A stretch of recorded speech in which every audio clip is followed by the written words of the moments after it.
தலையை வெட்டி விடுங்கள் என்று ஆணையிடுவார்கள். இது பலமுறை நடந்ததால் புதிதாக பாராளுமன்றம் அமையும் போது ஸ்பீக்கர் பதவிக்கு ஒருவர் அறிவிக்கப்பட்டவுடன் அவர் உடனே தலை தப்பித்தால் போதும் என்று ஓட்டம் பிடிப்பார். அன்புமிகு பேரவைத் தலைவர் அவர்களே, மக்களே மக்களுக்காக, மக்களால் நடத்தும் ஆட்சி மக்களாட்சி என்றார் அமெரிக்க முன்னாள் குடியரசுத் தலைவர் திரு ஆப்ரஹாம் லிங்கன். இன்றைக்கு அமைந்துள்ள மக்களாட்சி மலர்வதற்கு மக்களிடம் உள்ள பெரும் எதிர்பார்ப்பு, அவர்களுடைய எதிர்பார்ப்புகளை இப்பேரவையின் கவனத்திற்கு கொண்டு வந்து அதனை செயல்படுத்துவதற்கான திட்டங்களை, சட்டங்களை அமல்படுத்த வேண்டிய பொறுப்பு இப்பேரவைக்கு உள்ளது. அதிகமான மக்கள் அதிக நன்மைகளை இந்த ஆட்சி காலத்தில் நன்மை பெற்றுள்ளார்கள் என்கிற வகையில் நம்முடைய செயல்பாடுகள் அமைய வேண்டும். இங்கே அனைவரும் சமம்.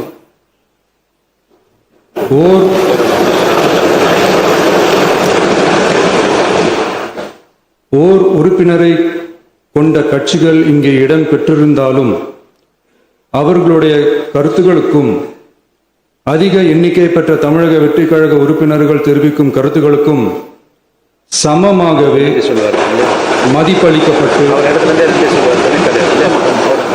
நல்லவை ஏற்கப்பட்டு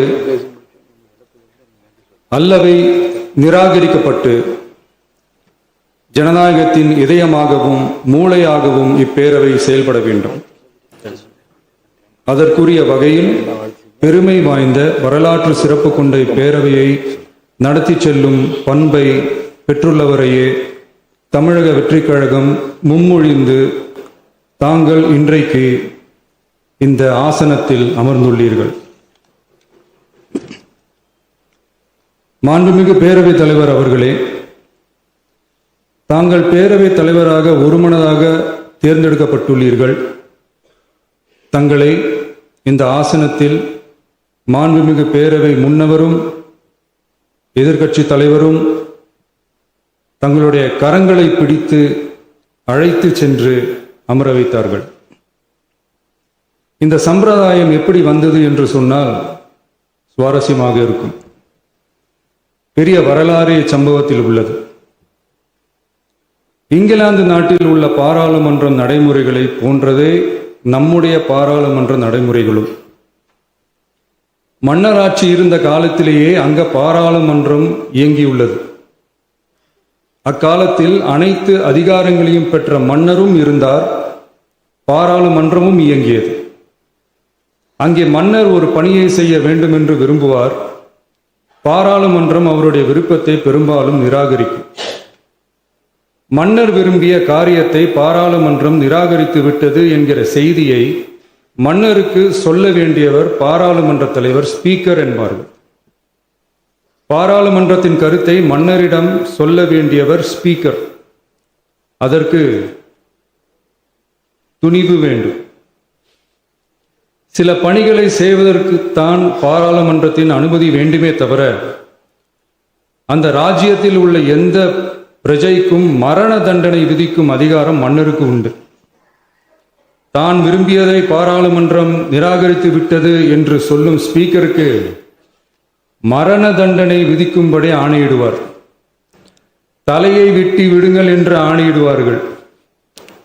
இது பலமுறை நடந்ததால் யாருமே இந்த ஸ்பீக்கர் பதவிக்கு வர விரும்ப மாட்டார்கள்.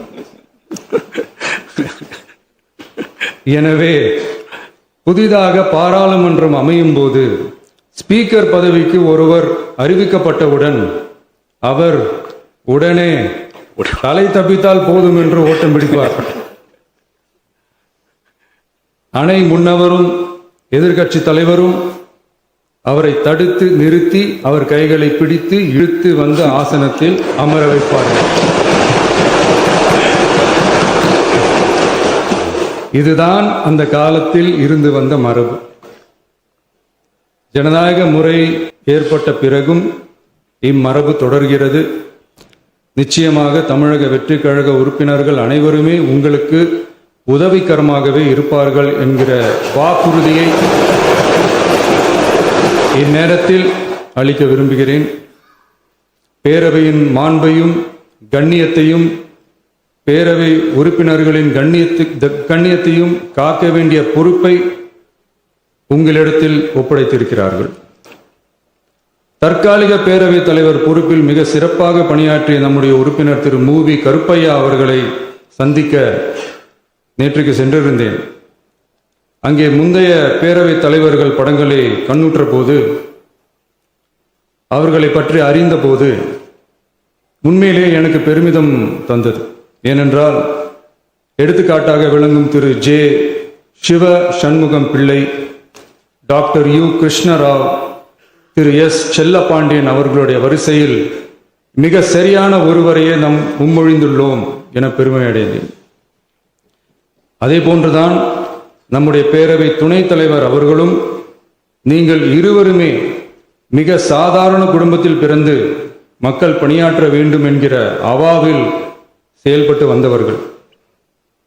குணம் நாடி குற்றமும் நாடி அவற்றுள் மிகை நாடி மிக்க கொளல் எனும் வள்ளுவரின் வாய்மொழிக்கேற்ப சட்டமன்ற நடவடிக்கைகள் சீராக செம்மையாக அமைதியாக நடைபெறும் வகையிலும் சட்டமன்ற ஜனநாயக பண்புகள் நெறிமுறைகள் பேணி பாதுகாக்கப்படும் வகையிலும் இந்த அவைக்கு பேரவைத் தலைவரும் பேரவை துணைத் தலைவரும் பெருமை சேர்ப்பீர்கள் எனும் நம்பிக்கை எனக்கு உண்டு.